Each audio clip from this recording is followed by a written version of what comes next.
So I want us to call this the psychology of time management, because I want you to think about how your brain is going to help you here. And your brain is what's really going to help you become more productive and less busy. Okay, and we can train our brain into helping us work much more productively in the things that we do. All we have to do is to put some positive and good habits in place to help us along the way. So the first top tip for today is the 4 Ds of time. And we're going to look at the first one, which is desire. So do you have a vision and a plan? Okay, now you get asked this all the time in business. Oh, have you got a vision? Do you know what you want to do? Have you got a plan? Have you put actions in place? Well, they're great, but they only work if you really want to do them. So the big question is, what's in it for you about having good time management? What are you going to get from being good at managing your time better? What is it you really want from this? So if you're one of these people that are working 50, 60 hours a week and you don't want to be, then what do you want to do with those extra hours? Have a clear plan for what you want to do with your extra time.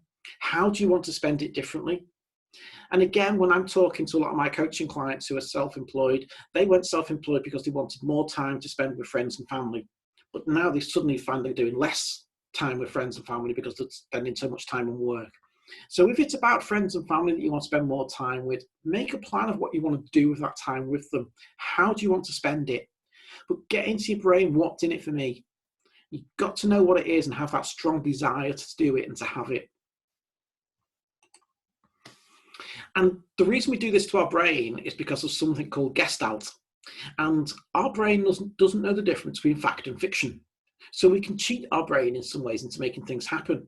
So the stronger the desire is to have an action, if you've got a goal or an action set and you know really what it is and clearly you can see it and you can feel it and you know what it's all about, your brain's going to make it happen, because your brain can't do random. It has to create something, which is why if you see these 3 pictures, although they're only random black and white bits and pieces, your brain will make something out of them. Now, without opening everybody's microphone, I can't really do this, but what we'd normally do on a training day, I'd look at that middle one, which is a dog, and I'd ask people what type of dog it is. Now, most people will tell me it's a Dalmatian. The reason they do that is because it's black and white, and the brain has gone through and thought the first dog it can think of that's black and white is a Dalmatian. So it doesn't even see it as a dog, it sees it as a Dalmatian first. It doesn't work for everybody, but on the whole, most people will. So your brain has automatically just gone through its memory base and created something. So you can change your brain's thinking. You can change the way the brain works. If you give it a clear message and a clear image, it will help you do it. Discipline. So if you've got a real strong desire to do it, you've got to stick to it. Okay, you've got to have that positive mindset to do it and follow through on the things I'm going to give you here. It takes 21 days to form a new habit. So you need to make sure you're doing this all the time, every day, 21 days, and it'll start to become easier to do and you become more of a habit for you to do. But you've really got to find a disciplined way of working, because that's what's going to work. Get into a proper routine, get into a nice routine that works for you.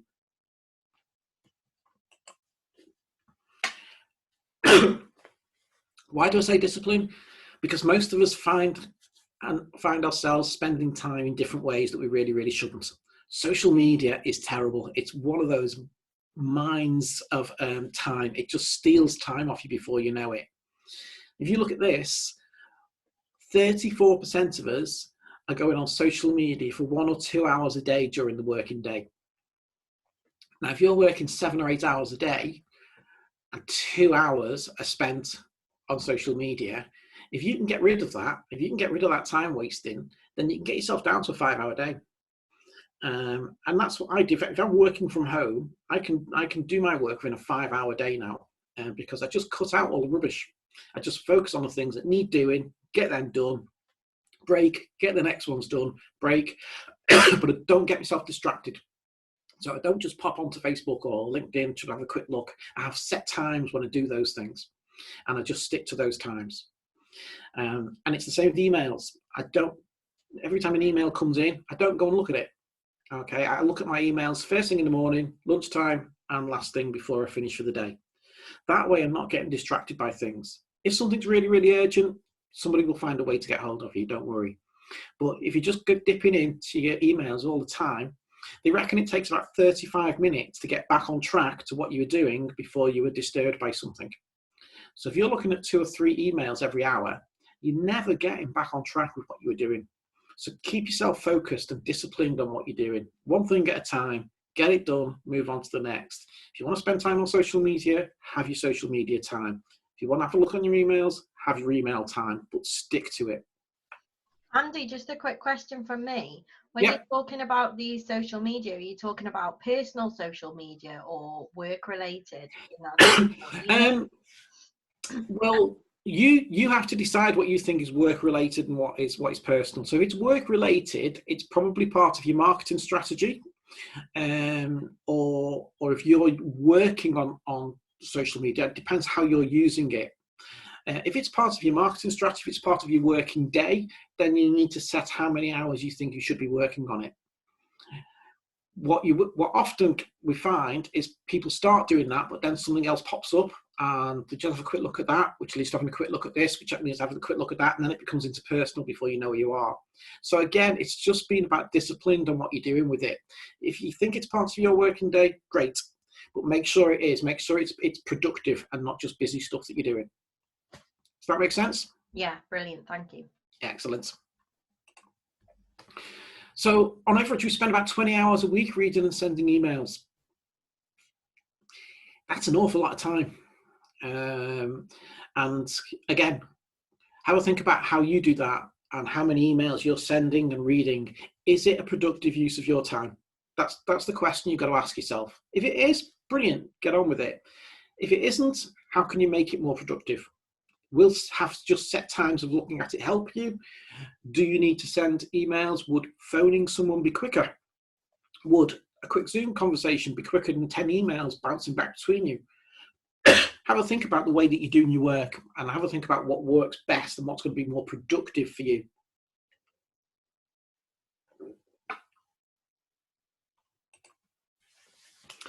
And the other fourth D, dedication. Don't quit, keep it going. Okay, it's really important just to keep doing this until it becomes habit. Once it becomes habit, it becomes much easier to do. Okay, so just keep trying it, Find the things that work for you and stick to those. Not everything that I tell people works for everyone. Some things you'll go, oh no, that's just not me, or I don't get it, it doesn't work. Fine, don't do it, move on to something that does. But just practice some of the things I'm going to tell you, try them out, keep them going, and hopefully they'll become easier for you to do. Just don't quit, just keep doing it. Just think of that 21 days to form a habit is really important. And decision, why do you want to do it? Okay, you've got to understand why you want to do this. What's in it for you? That thing we said at the beginning. Happens with smokers, people want to lose weight. You know, people quit smoking time after time after time because other people want them to do it. It's not until they really want to do it that it's going to happen. And it's the same with anything. Until you know why you want to do it and you know what's in it for you, it won't happen. So you need to have a long, hard talk to yourself and decide, why is it you want to be better at time management? How do you want to use this time? What do you want to do with it? Build up that picture. Yes, I am going to be disciplined in doing this. I'm really determined to make this work, and then make it happen.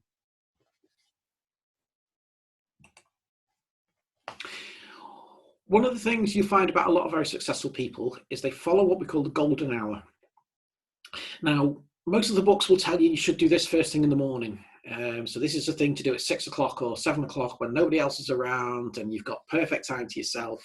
Personally, I'm not a morning person, and there is no way on earth you're getting me up at 6 o'clock in the morning to do something like this. So I do this last thing at night because I'm a night bird and it suits me better. But what I would say is just find an hour in the day when you can do this, when it works best for you. And it is exactly what it says on the screen. 15 minutes of reading, something positive. Maybe a business book, maybe biography of somebody, or something that's just really positive and sets you up for the day. 15 minutes of exercise. Could be a stroll around the garden, walk through the park, go on your treadmill, whatever you've got, whatever you do that helps you to get exercise. But just get, it's about getting the oxygen around your body and getting it into your brain and getting you reinvigorized again. 15 minutes of visualizing your goals. It's not enough just to have goals set in your head. You need to be writing them down every day. You need to have clear pictures of what they look like. You need to be saying them to yourself and really getting into the goals. Make sure they're in your head. Make sure that your brain understands them and can see them very, very clearly. Because again, the Gestalt kicks in. So the clearer and easier it is to see these goals, and the more often you see them and the more often you're talking about them to yourself, the better it is, the more focused you are, and the more the brain will help you do it. And 15 minutes of planning. So at the end of the day, when I settle down and do this, I plan my next day. Okay, I'm going to do my to-do list of what I really, really need to do tomorrow. And I think about the things I'm going to do. If I've got meetings that I'm going to go to, I really think about that meeting. How do I want it to go? Plan it in your head. How do you think it's going to go? What people are going to say? What the questions they're likely to ask you? So you're much more prepared for them. And then when you do get there, there's less shocks because you've been thinking about it already, and you've got the ideas in your head of what you want to do, to say, and some of the answers to the things that you think they're going to ask you as well. So it's a really effective hour to have in your day, this, and it can make a real difference. Just that 15 minutes reading, 15 minutes of pumping the blood around your body, get you reinvigorized, 15 minutes visualizing your goals, concentrating on why it is you do all the things that you do, and 15 minutes of planning for the next day. Now, the planning for the next day is one of the things that most people struggle with, having a to-do list. Yeah. I've coached people for a long time now, and I've seen to-do lists with 120 things on them. I've seen bookfuls of to-do lists of things to do, and it's mind-blowing because nobody ever gets those done. If there's too many things on your list, your brain just goes, oh my God, have I really got all those things to do? I'm never going to get them done. And so it doesn't. So we need to simplify your to-do lists. And there's 4 more Ds for you to use. So when you get your to-do list, what I want you to do is to go through it. And I want you to put A, B, C, or D by each of the actions. An A is something that must be done today. It's a do. It has to be done. So you just do it. A B is something that needs to be done, but can wait until the A's are done. So it's something that's important, but it's not as important as a do. Okay, so once you've done all your do's, then you can do your next ones. C is something you can delegate or do another time. So it's on your list, but it's really not that important right now. It doesn't need to be done today, and it can probably wait a couple more days before it needs to come onto your list. And D is, do you know what? It's not important right now, so just drop it off your list. It might come back on at a later date. It might be something that'll come on at a later date. That's great. And the same with the delegate ones or do another time. If you've dropped it down to a C, once you've done your A's and your B's, then, it can go up the list. But having that A, B, C, D and start to put things in order of priority will really help you to manage. And then what I want you to do is the list that's actually in front of you should never have more than 5 things on it. Now, why do we do 5 things? Well, because 5 things are doable in a day. And if you do it, your brain goes, yeah, I've done it. I've ticked my boxes for today. And it feels really invigorating and exciting. And then you can put the next 5 on. And you're more likely to get more done that way by doing it in short bursts. So once you've got 5 things done, your brain's going, yeah, we've done that. That's brilliant. I'm in the mood to get going again. Give me some more. You give it some more. And it goes, yeah, we'll work through those. But if it starts off with a list of 20 or 30, the first thing it thinks and the first thing you think is, oh my God, all those things to do. I'll never get those done. So just give ourselves a break and have an easy list of things to do will help you get through those. So what makes something a do? What makes it an absolute necessary thing that you need to do? Well, this is where eating a frog comes in. Okay, I don't know how many of you have heard this saying before, but if you eat a live frog every morning, nothing worse will happen to you for the rest of the day. That's from Mark Twain. So it's not new. This is something that's been out there for a while. And the premise is, if you think about your favorite food, so I've got the best chef in the world who is going to cook you your absolute favorite dish. And it's going to be the best meal you've ever had. And you're going to get it for free every day. The only problem is, on the dish next to it is a live frog, and you've got to eat that as well. So your dilemma is, which do you eat first?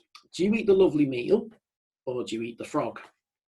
And the idea is that if you eat the frog first and get it out of the way, you'll enjoy the meal because it'd be fantastic.